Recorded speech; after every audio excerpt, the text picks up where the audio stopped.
Balik yung makapuso din sa atong programa. Karong panahon sa ECQ, dili lang kuno kita nga mga tao ang labihang naapektuhan, lakip na sab ang mga hayop, labi na kining mga saag sa kadalanan. Mao sa ka pet lover gikan dinhi sa Sugbo mihimo og talagsaon nga advokasya aron nga maamuma og maatiman ni sila. Makuban nato siya karon sa spotlight si Maureen Claro. Good morning, Ma'am Maureen. Hello, good morning, Nico. Yes, ma'am. Ang imong advocacy mo pakaon sa mga stray dogs o mga stray cats. Can you tell us more about this o kanus man ni nagsugod ning imong love for animals? Dugay na 10 years ago na ako rescue na upat ka dogs, then nidako na sila, then mga ilo at mga kayo, more less 10. O, ni adto ko unahan pa jud nakakita pa jud kog laing mga iro hantod na nagkadaghan sila for 1 year. Murag ako alang to na budget pakaon nila, pero pagkadaghan nila then nag 2 years ago dito na ko nagsugod og post kay giuna na ko ba na kana mga ayo ko og dog food sa lain kay as in daghan na jud kay sila di na nako makaya. Moto na naaman po'y ubay-ubay na nihatag. Moto na daghan-daghan na pud ako napakaon. Labi na karon sa atong krisis, as in kung kwintahon jud nag-isa-isa murag mo sobra pig jud na 200. Labi naapay mga uban friends na mga ayo nako kay i-feed pud kuno nila sa ilahang lugar, mga sobra na jud na 200 siguro. The more na ma-post ko sa TV or newspaper. Karong panahon na ma'am, ECQ, crisis karon, unsay mga pamaagi sa imong gihimo aron pag-atiman ini ato mga stray dogs o mga stray cats?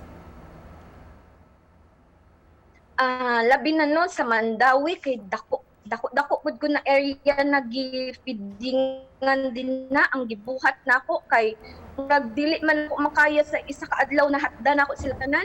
Ang ako gibuhat 1 week before sa ECQ, ang gibuhat nako, ang gitan-aw nako og kinsay mga guards na pwede nako mabinlan.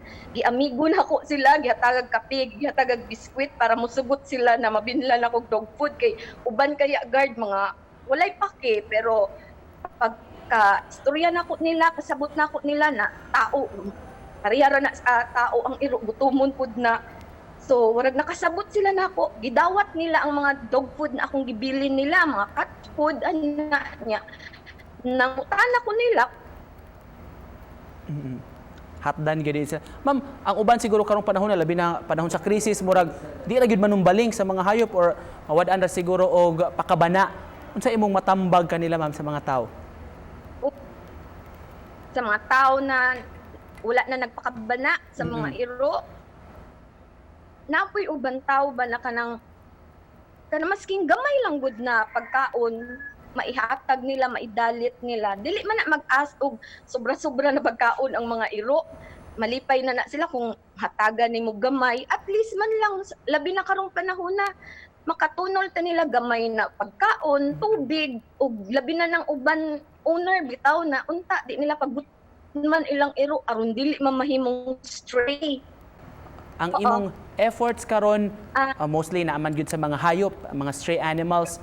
Ang pangutana pod ma'am, why not kuno devote your efforts pod sa uban nga mga tao, labi na ning kaning mga homeless nga nagkinahanglan sab og pagkaon? Okay.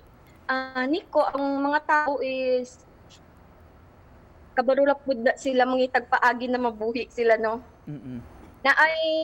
Naay gobyerno, naay budget para nila. Daghan ang mga groups na nagpakabana pud nila. Pero sa akong tan-aw niko, ang mga iro wala jud. Gamay ra jud or pila ra jud ka tawo ang nagpakabana nila. Like pareha ani nako for 12 days need nako og 10 kasako na dog food para nila. So murag wala sila na appeal sa budget sa gobyerno kay natural karon na krisis. Unahon man jud ang mga tao. So, mauna ako na kung unsay maitabang nako sa mga strays, mauna akong buhaton. Ug nalipay ko karon bitaw na krisis sapad atong nag-post og nag-feeding ko, murag daghan na gyud nag-feeding. Nagpasalamat jud ko. Finally, message nimo sa mga tao, ma'am, kini atong dapat nga palambuon pa magyud nato ang atong mga love for animals. Kung dili nila kayang higugmaon ang mga iro no na pareha sa paghigugma nako na magpakaon, maglibot suroy para lang magpakaon. Kung dili sila makapakaon sa iro, dili na lang nila pasakitan.